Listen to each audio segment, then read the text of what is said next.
very much. Into my next guest, Senator Rand Paul. I want to focus on the markets for a quick second here. They were up on the day, largely on the belief here that we're not going to do anything rash or certainly immediate there, or the prospect for an immediate interference in Syria was not necessarily in the offing. They could be wrong. They often are. To Senator Rand Paul. Senator, are the markets right? No immediate incursion? You know, I think the markets are reacting to a lot of things. Foreign policy is one. I think the threat of a trade war is another. Massive chronic deficit spending is another. Maybe more immediately to threats of war, but I think that there's still a great deal of potential for hostilities. That's what some call it. That's when they don't want to use the word war. But yeah, I think something's going to happen in Syria, and I've been very clear that the Constitution doesn't allow the president to do this without first asking Congress.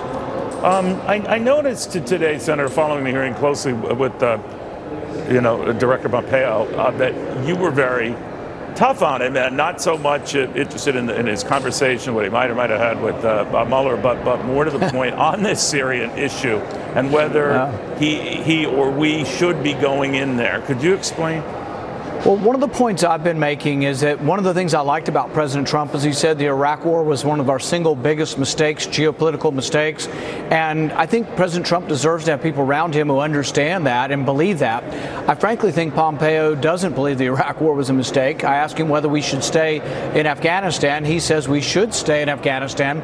And yet the president really since 2012 has been adamant that we've stayed too long, that we've been building roads for people who hate us over there, and that it's time to come home and start thinking about America first. So I'm not so sure that Pompeo is the best representative of what the president actually believes. So you would not respond to Syria's chemical attack on its people? I think the first thing we need to determine is who did this. There's still some question whether or not it was the Syrians or whether there was an accidental bombing of a depot of chemical weapons. One question you might want to ask is to whose benefit is this? The only thing that can unify the world to actually go in, Assad's been winning everything. We've been leaving Assad alone. Why would he want the entire world to come after him for doing something the entire world rejects, chemical weapons? So there's something here that doesn't fit and doesn't make sense. All Assad has to do is lay quiet. He's winning. We aren't planning on decapitating Assad from Syria other than what gets the U.S. and the world motivated, a chemical attack. You can kill more people with semi-automatic gunfire with five shooters than they kill with chemical weapons. Something doesn't make sense here. All right. Others have expressed that concern that maybe we're leaping on something that doesn't quite smell right. But the French President Macron had indicated French intelligence had confirmed that it was indeed a Syrian-inspired attack. The hard part is this, Neil. You can confirm and see ships or airships or helicopters going and dropping bombs, but the question is there a possibility that they're exploding depots of weapons that are already on the ground? Because there's something just strange about the way this is done, and that it really sort of gets the whole world united to do something about Assad when the whole world is sort of saying, well, Assad is who he's going to be and we're going after ISIS. This changes the whole perception of that war. Why would Assad want to do that? Yeah, it sounds like you're a no vote on Pompeo. I don't think he represents President Trump's vision for America. Millions of Americans voted for Trump because he said we'd come home from Afghanistan. He said that the Iraq War was a mistake. He seemed to understand that we shouldn't be everywhere all the time. Even Pompeo in his remarks said, oh, there is no military solution to Afghanistan. Well, if there's no military solution, do you want to be the last soldier sent in for a war that's trying to get a better negotiating tool for diplomacy and it's not going to be a victory? Who wants to send their kid to that? So if there's no military solution, let's declare victory and come home. All right. So if they want to bypass the committee and go straight to the Senate to vote on his nomination, would you try to block that? I don't think I can in any way. So traditionally, you have to be voted out of committee. But I have a feeling that if he's not voted out of committee, they'll bring him to the floor anyway. And then it's really up to Democrats. If Democrats believe that they're not too concerned with the rule of constitutional law and foreign policy, then he may well win. But we'll see.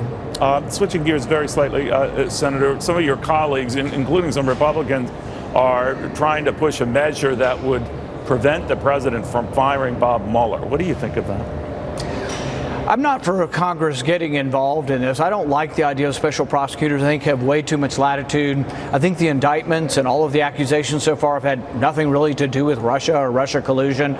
So I think we've gone far afield of what they were supposed to do. And I just don't like the idea of having so much prosecutorial power to look through everybody's bank records, to go to your personal lawyer and rummage through the office and look at all this stuff. It just is unseemly. I worry that if you could do this to the president, can you imagine what these intelligence agencies could do to an ordinary American? So I'm very worried about it. So if the president were to fire him, would he be justified? Thinking that, to your point, it's gone way far afield from what it was supposed to be?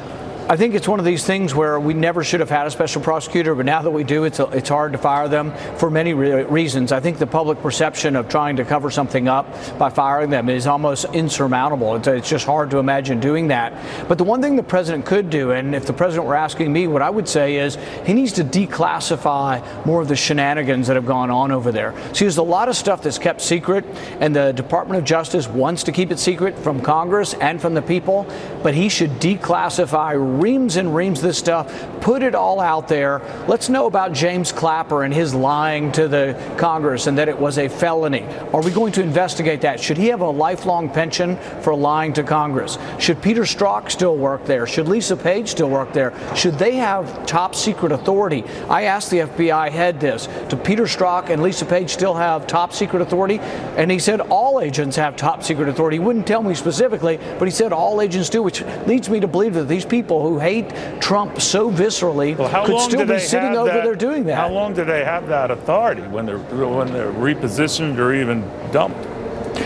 Their response to me is they wouldn't tell me, and yet they would tell me that all FBI agents have top secret clearance, which means they can access the databases. So my worry all along, and even before Peter Strzok, before Trump, before the whole presidency, is that our intelligence agencies need to be restrained by calling a judge, and that check and balance where the police or the FBI always have to call a judge.